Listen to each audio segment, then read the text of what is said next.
Hello and welcome to UPSC students. पिछले economics की class में आपने समझा था मुद्रास्फीति से संबंधित कुछ मुद्दे, जिसमें हमने स्टैगफ्लेशन की बात की थी और उसमें हमने फिलिप्स वक्र की भी बात की थी। ठीक है, आइए अगला क्लास शुरू करते हैं।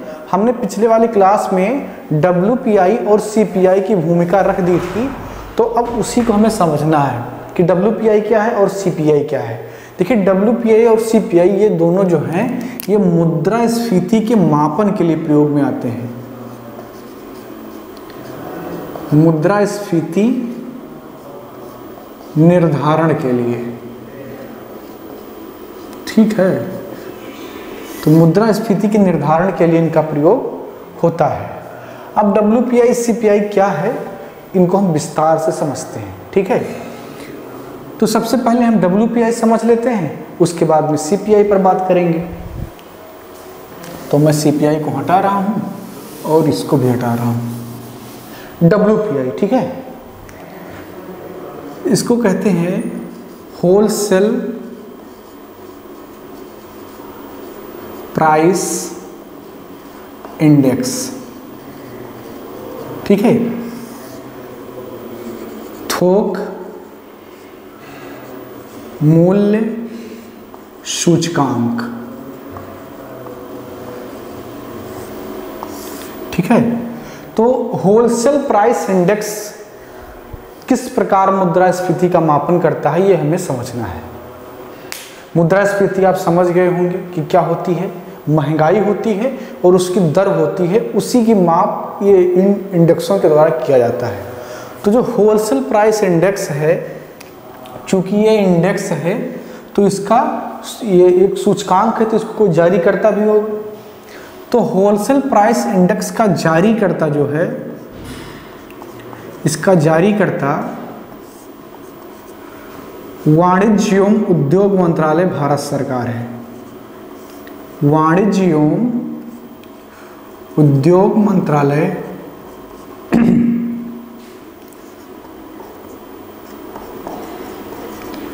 भारत सरकार। तो भारत सरकार का वाणिज्य एवं उद्योग मंत्रालय जो है वो होलसेल प्राइस इंडेक्स यानी कि डब्ल्यूपीआई को क्या करता है, जारी करता है। ठीक है, 2013 तक डब्ल्यूपीआई मुद्रास्फीति के मापन का एक महत्वपूर्ण सूचकांक था, लेकिन 2014 के बाद में अब मुद्रास्फीति के मापन के लिए सीपीआई को ही ज़्यादा इफेक्टिव समझा जाता है, उसी के आधार पर मापा जाता है। तो 2013 तक इसका प्रयोग किया गया। इसका जो बेस ईयर होता है, ठीक है, जो इसका बेस ईयर है वो है, पहले 2004 से 2005 हुआ करता था, लेकिन वर्तमान में जो है इसमें बदलाव किया गया और ये 2011 से 2012 कर दिया गया।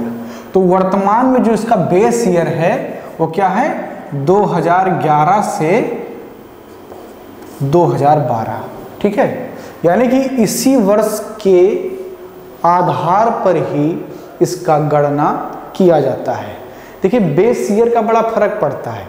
देखिए, हर साल क्या है कि महंगाई बढ़ रही है। देखिए, समृद्धि और विकास के साथ महंगाई बढ़ेगी, लेकिन वो महंगाई कंट्रोल में होना चाहिए, बहुत ज़्यादा ना बढ़ जाए। ठीक है, तो होता क्या है कि जो चीज़ें, जैसे आपके मम्मी पापा बताते होंगे कि जो पार्ले जी आज 10 रुपए का मिल रहा है वो 10 साल या 20 साल पहले 2 रुपए का मिलता था। ठीक है ना, तो महंगाई बढ़ी, लेकिन क्या आपको बहुत बर्डन लग रहा है कि पार्ले की वजह से आपका सारा काम बंद हो गया? नहीं, क्योंकि आपका इनकम भी बढ़ रहा है, यानी कि समृद्धि भी हुई और साथ साथ चीज़ों के दाम भी बढ़ गए।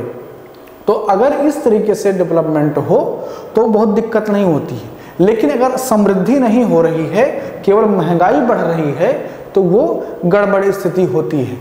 ठीक है, तो बेस ईयर चेंज करने से क्या होता है कि चीज़ों के दाम जो है ज़्यादा ऊपर हो जाते हैं और उसी के आधार पर उनका गणना किया जाता है। ठीक है, अब जो डब्ल्यूपीआई होता है इसमें केवल वस्तुओं को सम्मिलित किया जाता है।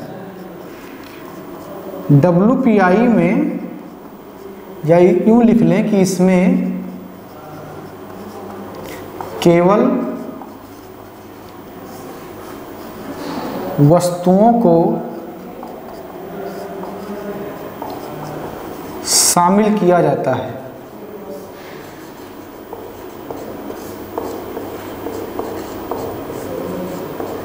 ठीक है, तो WPI में केवल वस्तुओं को शामिल किया जाता है। इसका कहने का तात्पर्य यह है कि आप जानते कि मुद्रास्फीति क्या है, महंगाई है। तो महंगाई क्या सिर्फ सामानों की वजह से बढ़ सकती है? नहीं, सेवा की वजह से भी बढ़ सकती है। सॉरी, तो सेवा क्या, जैसे एजुकेशन, आप या डॉक्टर से सलाह लेते हैं, नाई से बाल कटवाते हैं, मोची से जूता साफ करवाते हैं, ये सब क्या है? ये सर्विस है जो आप लेते हैं, इसके बदले में भी तो आपको भुगतान करना पड़ता है ना। तो अगर ये चीजें भी महंगी होंगी तो उसका भी तो गणना करना पड़ेगा, तभी तो एग्जैक्ट इन्फ्लेशन निकाल पाएंगे आप। लेकिन जो WPI है उसमें सर्विस को इंक्लूड नहीं किया जाता है, इसमें केवल वस्तुओं को इंक्लूड किया जाता है। इसीलिए इसको हटा दिया गया, क्योंकि ये बहुत इफेक्टिव नहीं था। ठीक है, ये बहुत इफेक्टिव नहीं था। वर्तमान में WPI के बास्केट में 676 वस्तुओं को शामिल किया जाता है। कितने? 676 वस्तुओं को। अब इसके बास्केट का मतलब क्या है, इसका समझ लीजिए कि क्रोनोलॉजी क्या है। तो इसके बास्केट का मतलब यह है कि जैसे महंगाई का पता लगाना है ना, तो होता यह है कि ये सामानों का लिस्टिंग करते हैं। जैसे मान लीजिए कि 2 सामान का लिस्ट बना लिए कि एक सामान है आपका ये पेन और दूसरा है ये बोर्ड। ठीक है, इन दोनों का आज जो रेट है, मार्केट रेट है, उसको नोट डाउन कर लिया। अब अगले साल इसी महीने में इन दोनों का जो रेट है उसी के आधार पर तय करेंगे कि कितनी महंगाई बढ़ी या इन्फ्लेशन कितना बढ़ गया। तो उसके लिए करते क्या है, सामानों का चयन करते हैं और कोशिश ये किया जाता है कि हर उस सामान को उस बास्केट में जगह दिया जाए जिनका प्रभाव ज़्यादा, जिनका इम्पैक्ट ज़्यादा है। ठीक है, तो अभी जो WPI का बास्केट है उसमें 676 क्या है वस्तुओं को सम्मिलित किया गया है। इसमें 5 से 10 साल के बीच में जो है इसमें वस्तुओं को, जो वस्तुएं एकदम जो योगदान नहीं कर रही होती उनको बाहर कर दिया जाता है और नई वस्तुओं को ऐड कर लिया जाता है। तो जो WPI है इसमें 676 वस्तुएं वर्तमान में हैं, जिनमें से करीब 102 वस्तुएं मूलभूत यानी कि जो प्राइमरी होती हैं वो हैं। अब इसमें जो मूलभूत है वो क्या है, अनाज है, सब्जी है, ये सारी चीजें आपके मूलभूत उसमें आती हैं, तो उसको मूलभूत में रखा जाएगा।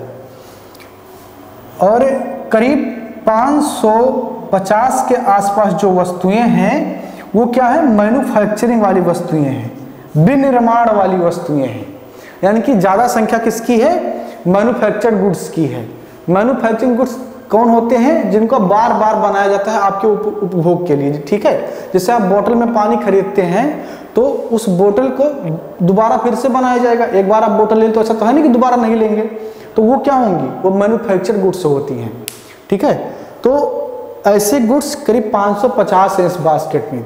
और जो तीसरा श्रेणी है वो ईंधन का है। ठीक है, तो उनकी संख्या आप इसमें से इसको ऐड कर लीजिए, ये शायद 550 या 555 के आसपास है। और जो बच गई वो आप यहाँ से निकाल लेंगे तो आपका हो जाएगा। ठीक है, एग्जैक्ट डेटा मुझे नहीं याद है, लेकिन 676 हैं और ये करीब 550 या 555 के आसपास है। और जो शेष हैं वो ईंधन है, जिसमें पेट्रोलियम, लिब्रिकेंट, ये डीजल, इन सबको रखा जाता है। ठीक है, तो इस प्रकार ये बास्केट आपका तैयार होता है और इस तरीके से काम करता है।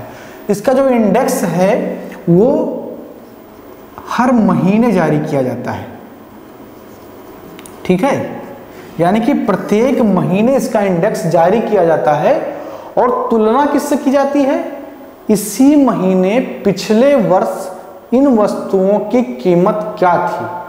ठीक है, जैसे अक्टूबर में अगर WPI जारी किया जाता है तो इसका तात्पर्य यह हुआ कि अक्टूबर 2019 में इस मार्कर का कीमत कितना था और अक्टूबर 2020 में इस मार्कर की कीमत कितनी है, इसके आधार पर ही इसका गणना किया जाता है।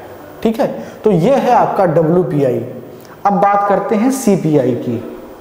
इसमें जो महत्वपूर्ण चीज है वो याद रखने वाली ये है कि इसका जारीकर्ता कौन है, वाणिज्य एवं उद्योग मंत्रालय। ये आप गलती नहीं करेंगे। बाकी इसका बेस ईयर इंपॉर्टेंट है थोड़ा सा, क्योंकि ये जो है बदला गया था। तो ये दो महत्वपूर्ण चीज से आप ध्यान रखेंगे। चलिए बात करते हैं सीपीआई की।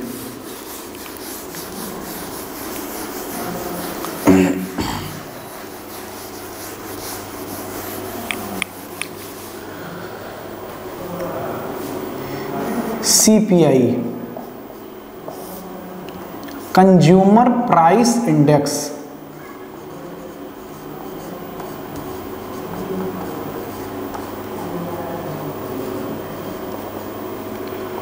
कंज्यूमर प्राइस इंडेक्स, ठीक है।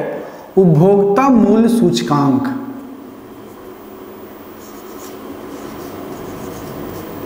उपभोक्ता मूल्य सूचकांक, ठीक है। तो उपभोक्ता मूल्य सूचकांक ये आपको पढ़ना है। सीपीआई में क्या है, इसमें सेवा और वस्तु दोनों को सम्मिलित किया जाता है, इसीलिए इसको ज़्यादा इफेक्टिव माना जाता है, क्योंकि इसमें सर्विस भी इंक्लूड होता है और इसमें गुड्स भी इंक्लूड होते हैं, और ये इफेक्टिव इसीलिए ज़्यादा होता है क्योंकि मैंने आपको बताया कि इन्फ्लेशन अगर सर्विस की वजह से भी बढ़ती है तो उसको भी तो आपको कंसीडर करना होगा। अगर आप उसको कंसीडर नहीं करेंगे तो आपको एग्जैक्ट डेटा नहीं मिलेगा और आप मार्केट का एनालिसिस उस आधार पर नहीं कर पाएंगे, ठीक है। तो सीपीआई में दोनों सम्मिलित होते हैं, सेवा भी होता है और वस्तु भी होता है, ठीक है। सीपीआई का जो इंडेक्स है इसको जारी कौन करता है, तो इसको जारी करते दो संस्थाएं जारी करती हैं। एक तो आपका श्रम मंत्रालय है, श्रम एवं रोजगार मंत्रालय,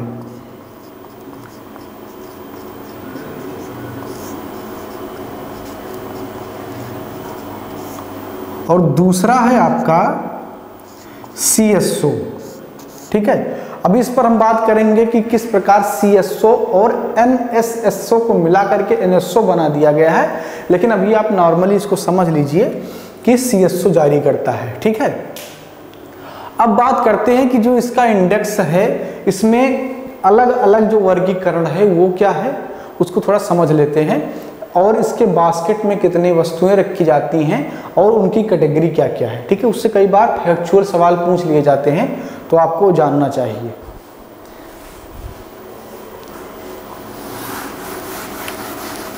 जो सीपीआई है आपका, शुरुआत में क्या था कि इसको 4 प्रकारों में वर्गीकृत किया जाता था। जो पहला प्रकार था उसमें इंडस्ट्रियल वर्कर को रखा जाता था, इंडस्ट्रियल वर्कर, इसको IW कहा जाता है। जो दूसरा था एग्रीकल्चर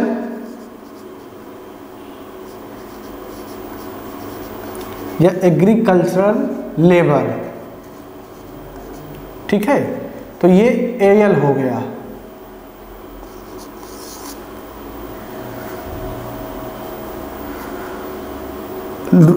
उसके बाद में एक है आपका रूरल लेबर। अच्छा, रूरल का मतलब क्या होता है, ग्रामीण, और एग्रीकल्चर का मतलब खेतीहर। इसमें कंफ्यूज मत कीजिएगा, ग्रामीण का मतलब खेतीहर नहीं होता है। ग्रामीण क्षेत्रों में भी बहुत सारे ऐसे काम होते हैं जो है कृषि से रिलेटेड नहीं होते हैं, ठीक है। तो ये जरूरी नहीं है कि जो रूरल है वो एग्रीकल्चर भी होगा, ठीक। तो या एग्रीकल्चर का मतलब होता है खेतीहर मजदूर, और रूरल का मतलब होता है ग्रामीण मजदूर जो खेती के सिवा अन्य कार्य में लगा हुआ है, ठीक है। जैसे कंस्ट्रक्शन हो रहा है तो रूरल एरिया में कोई घर अपना बनवा रहा है तो उन सब में जो मजदूर काम कर रहे हैं वो इस कैटेगरी में आएंगे। तो ये आपका हो गया आर्यल। और जो चौथा है आपका वो है अर्बन नॉन मैनुअल एम्प्लॉइज। ठीक है, जो चौथा है वो है अर्बन नॉन मैनुअल एम्प्लॉइज। तो ये वो एम्प्लॉइज हैं जो शारीरिक श्रम नहीं करते हैं। ठीक है, ये शारीरिक श्रम नहीं करते हैं, जैसे शिक्षक जो मास्टर आपको पढ़ाते हैं, जैसे कि आप मुझे भी इसमें कंसीडर कर सकते हैं, या जो डॉक्टर आपको सलाह देता है, या जो इस प्रकार के काम करने वाले हैं वो इसमें आ जाते हैं अर्बन नॉन मैनुअल एम्प्लॉइज में। ठीक है, तो ये 4 कैटेगरी होती थी सीपीआई को जारी करने की। इन अलग अलग कैटेगरियों में इसको क्या किया जाता था, जारी किया जाता था। तो जो शुरुआत के 3 हैं इसको श्रम एवं रोजगार मंत्रालय जारी करता था, श्रम एवं रोजगार मंत्रालय। बाकी जो नीचे का ये है इसको सीएसओ, या जो सीएसओ प्लस एनएसएसओ को मिला करके एनएसओ बना दिया गया है, वर्तमान में वो जारी करता है। ठीक है, तो ये था शुरुआत में व्यवस्था। वर्तमान में इसमें 3 कैटेगरी और बढ़ा दी गई है। वर्तमान में इसमें क्या हो गया है, एक तो रूरल, ठीक है, एक आपका है रूरल,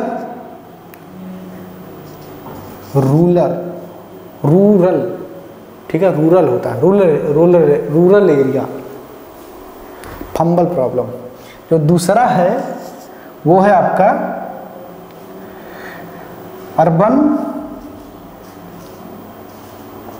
अर्बन एरिया, और जो तीसरा है आपका वो है बोथ, यानी कि दोनों को मिला करके जो है, यानी कि दोनों को अगर मिला दिया जाए तो वो है। ठीक, तो ये 3 एक्स्ट्रा ऐड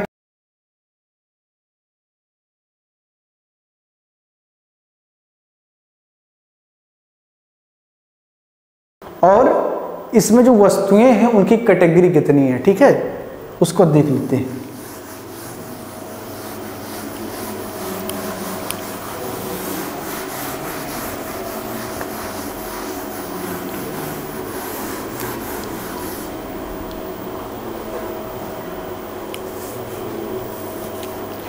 तो इसका जो बास्केट है वो भी 2 तरीके से तैयार होता है, एक तो ग्रामीण वाला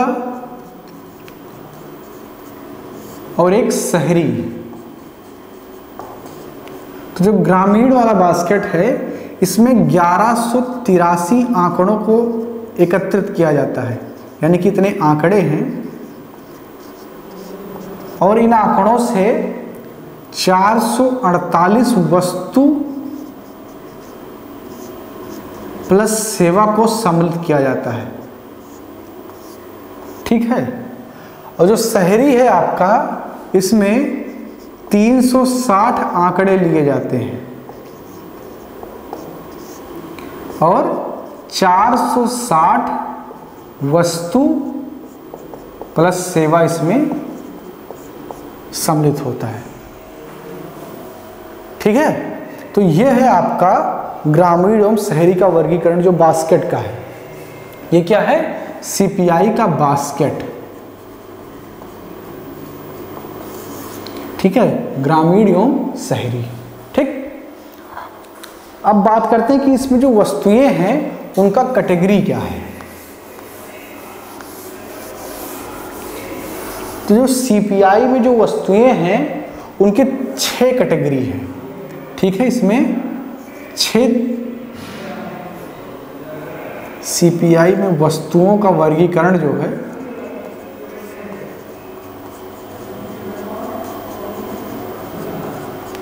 वो 6 प्रकार से है। ठीक है,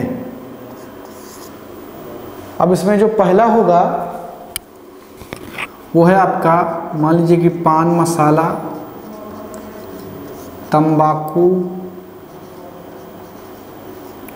ये सारी चीज़ें हैं। दूसरी में आपके ईंधन, जिसमें आपका पेट्रोल, डीजल, ये सारी चीज़ें हो जाएंगी।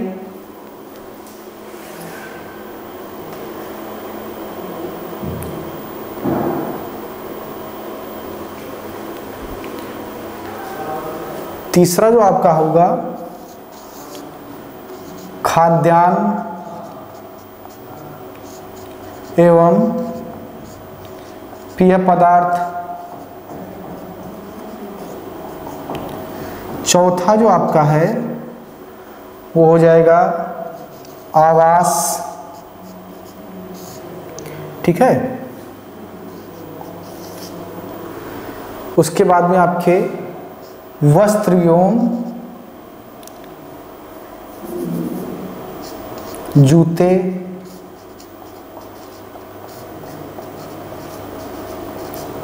और जो छठा होगा उसमें अन्न। अन्न में जैसे आपके शिक्षक हो गए, डॉक्टर, ठीक है, ETC। तो जो सेवा वाले होंगे वो इसमें आ जाएंगे। तो जैसा कि आप देख रहे हैं कि 6 अलग अलग कैटेगरी बना दी गई और इसी कैटेगरी से संबंधित वस्तु एवं सेवाओं को इसके बास्केट में क्या किया जाता है, रखा जाता है, और इसी के आधार पर इसका वर्गीकरण किया गया है, ठीक है। तो ये है आपका WPI एवं CPI, ठीक है। तो चलिए मिलते हैं अगली क्लास में, उसमें हम बात करेंगे कि NSO और CSO क्या है और उससे संबंधित जो कस्तूरी रंजन कमेटी का गठन किया गया था उसकी रिपोर्ट क्या थी, उसकी चर्चा करेंगे हम। तो मिलते हैं अगली क्लास में, बहुत इंपॉर्टेंट है, उसे आप बिल्कुल मिस मत कीजिएगा क्योंकि वहाँ से सीधे सवाल आते हैं, क्योंकि CSO और NSSO को जोड़ करके NSO बना दिया गया है। तो वो सारी मुद्दे क्या हैं वो आप उस क्लास में समझ पाएंगे। बाकी एक खुशखबरी आपके लिए जो लगातार मैं आपको बता रहा हूँ कि अगर आप सिविल सेवा के अलावा उन अन्य परीक्षाओं की तैयारी कर रहे हैं, या आप नहीं कर रहे हैं, आपके दोस्त कर रहे हैं, छोटे भाई कर रहे हैं, आस पड़ोस के जो लोग हैं वो कर रहे हैं, तो उनके लिए खुशखबरी ये है कि ओनली UPSC एक नया प्लेटफॉर्म शुरू कर रहा है, ओनली सरकारी एग्जाम। तो आप उसको भी सब्सक्राइब कर लें। सब्सक्राइब करने के लिए उसका लिंक नीचे आपको मिल जाएगा डिस्क्रिप्शन बॉक्स में, आप उसे ओपन कीजिए, जाइए सब्सक्राइब कर लीजिए, नोटिफिकेशन ऑन कर लीजिए। पूरी की पूरी तैयारी फ्री कराई जाएगी। जितने भी गवर्नमेंट एग्जाम होते हैं, SSC, रेलवे, बैंकिंग, UPSSC, यानी कि जितने भी वेरियस एग्जाम हैं सबकी तैयारी फ्री में वहाँ कराई जाएगी, ठीक है। तो चलिए मिलते हैं अगली क्लास में, बात करेंगे CSO NSO पर, ठीक है। Thank you.